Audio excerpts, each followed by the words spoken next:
Hello, hello. It's Negadre, and today I'm playing Withering Waves, reviewing Withering Waves. Giving you guys some big to small details in regards to this game and what it does. It's been around for, I think, at this point in time, about a year now. It just had its anniversary. I feel like for me personally, for someone that's been playing it for about like, maybe like 3 weeks or so. I'll be able to give this game a little bit of justice in this review. So, stick around with me for the next 10 minutes. Let me talk your head off about this game. I'll toss you guys some pros and cons, and you can just decide whether or not you download this free-to-play game, if it's worth your time. Anything of the like. With all that, let's get into the review. We're going to start with the pros, first and foremost. So, one of the few things about this game that I thoroughly enjoyed, without question, is the travel and exploration. The general travel, honestly, feels very fresh. It's pretty simple. You don't really use stamina when you are traversing throughout the world, and that, in comparison to other gachas, a little bit different. Kind of a big deal, especially when you're making comparisons to Genshin Impact. In that game, you're using your entire stamina bar just to sit here and to run a little bit faster, or to climb up walls and all this extra stuff. You can climb up walls, you can run up walls like a goddamn ninja, like you're Naruto or some shit.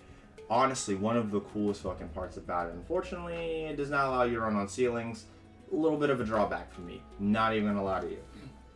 This game is also really pretty. It gives you a decent bit to look at throughout your travels as well.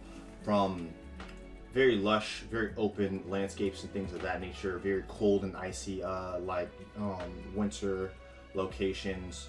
You have some dry mountain areas in just a bunch of different sceneries. There was one scene where I was like literally standing on a mountaintop, looking down at the rest of civilization as I knew it.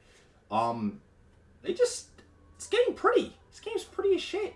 I have a fucking, 3070 Ti inbuilt into this computer, and it displays, everything as crystal clear as humanly possible. At first, honestly, some parts of the graphics, they looked a little, I had some mixed reviews. I was like, it looks a little odd, but I kind of got used to the general visual. It doesn't really bug me much at all. I'm not sure of the specifics, but yeah, no, game's pretty. Look at it. Just look at this shit. Look at it. And for the last of the pros, the map is insanely huge. It is ridiculous, actually. For the little bit of in-game content that we have, just off the bat, there's a lot of shit for you to sit here, explore through, venture, fight, etc. within the moment that you start the game. Not even playing too much of the story.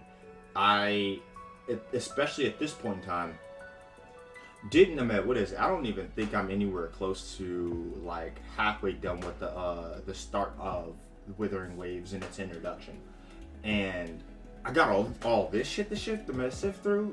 Even I think in a little bit you'll see. I've sat here, I've sifted through a decent bit of the map just kind of as is. And it's a lot of shit there. There's a lot of things on this map. It's a lot of things to explore. Different set pieces, etc., etc. Definitely a good time so far. That I personally have with it. But enough singing the praises. We're gonna stop and go to these cons real quick. Let's talk about the bad things.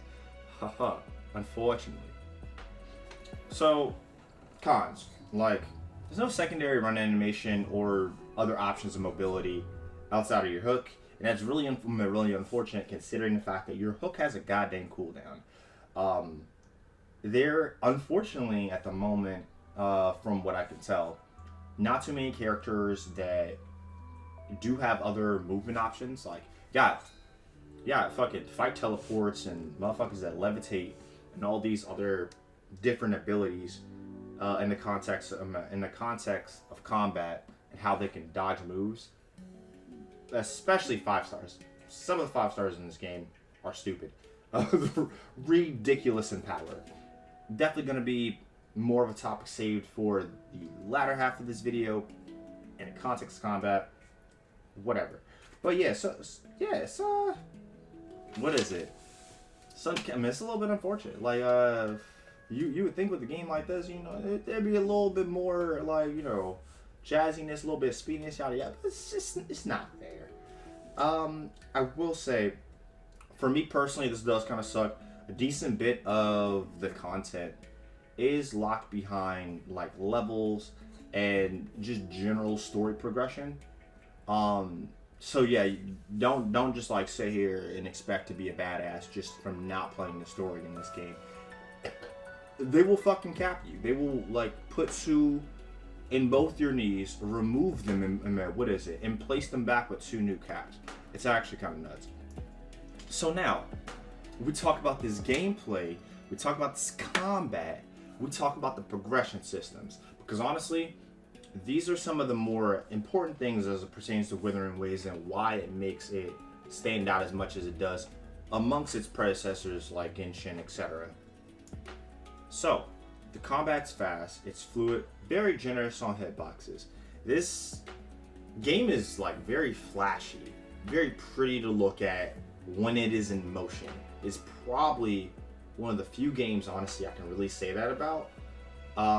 Like, if you could just casually take a look at this shit on the screen, like, this shit is nuts. This is cool. Like, this is some of the coolest fucking gameplay I've ever seen from an action RPG, gotcha, etc. In a real fucking long time. Honestly, it shit reminds me of Nier Automata a decent bit. Just, oof. Ooh, I'm getting my ass beat. Hold up. And how it executes certain combos and things of the like. Even giving a little bit of a Bayonetta, Devil May Cry type of feel. Just with regular, everyday ass gameplay and what it's presenting, bringing to this table. Game good. Game real good. So, as it pertains to just general strength of characters and the things that you have at your disposal in order to make your character stronger, you of course have your main levels on for your characters, your weapon levels, but you also have the Echo system, you have the Resonator skill system, and you also have your Forte system.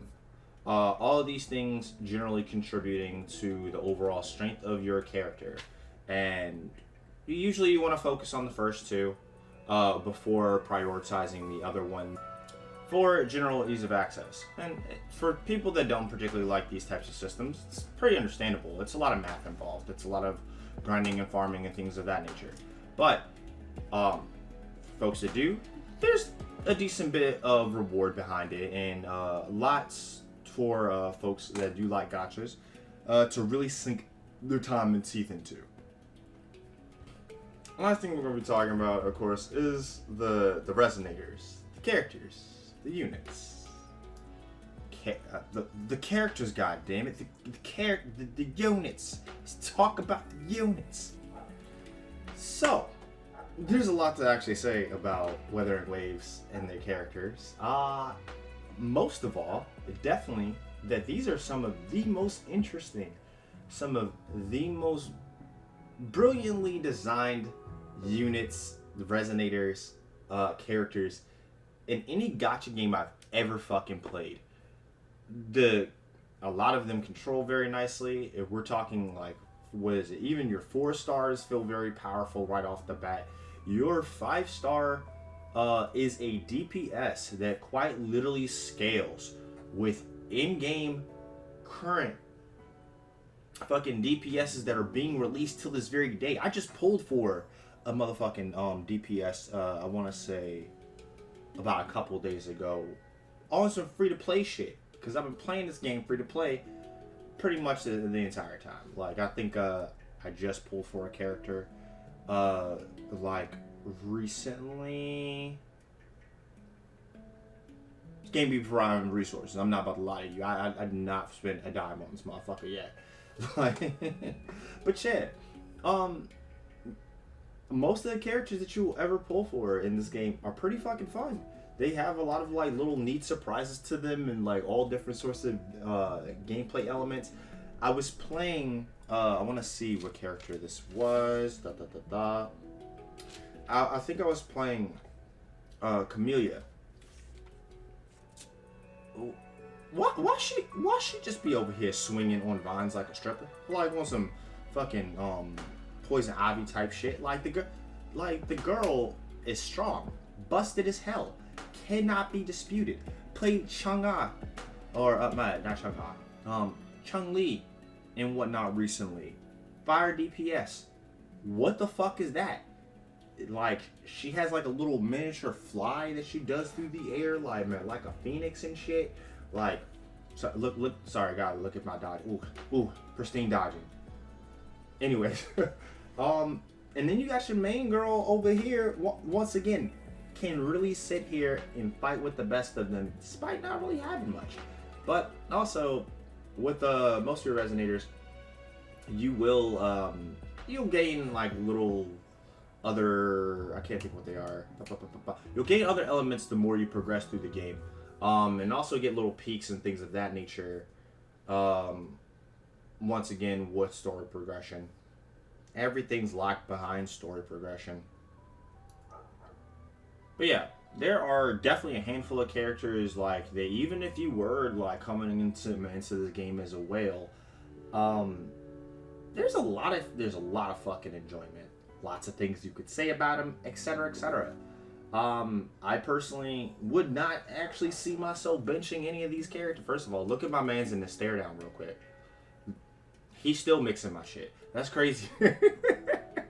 But yeah, like, it's a lot of things. What is it? Lots of things to say about the characters. Honestly, in this game, just off the strength of combos, like the different types of mix-ups and things of that nature, swap outs, etc., etc., that you could do in relation to this.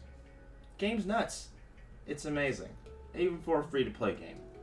Even for a free-to-play gacha game. But I could definitely see where the fuck the resources for this game are definitely going.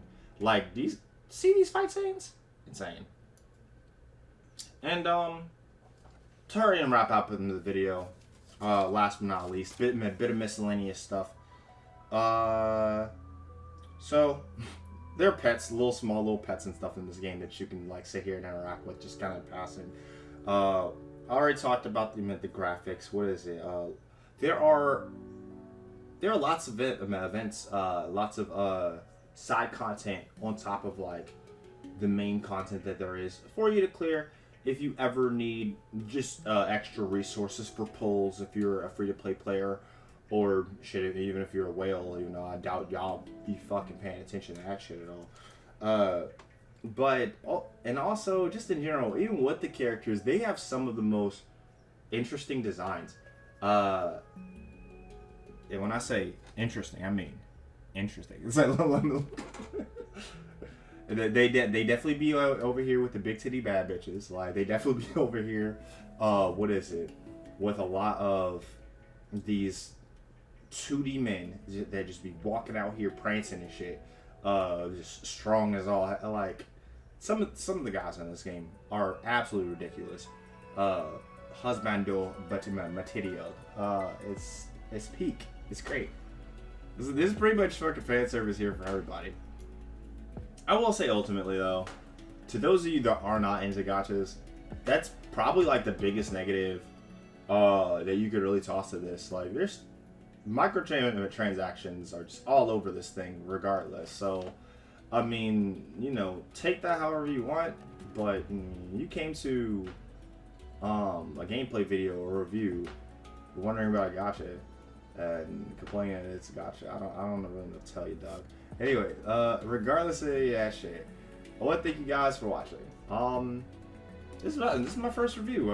I wasn't really expecting too much here. I just want to sit here, make a couple goofs, and show y'all some gameplay, talk about the game a little bit, and kind of keep it pushing. With all that being said, though, I hope you guys have enjoyed the review. I hope you guys have enjoyed the gameplay. For any other methodical little thought bubble videos, yada yada. Y'all be getting stuff like this probably on what is it, on a weekly. I'm gonna be throwing out some more content. What is it, just throughout the week. And of course, just moving forward as we get more and more into July. So just keep the notification bell on, y'all. Keep chatting with me, keep interacting, y'all, etc. It feeds the channel. With all that being said, though, it's been Snagga Dre. I got a lot to say. I'll see you guys in the next one.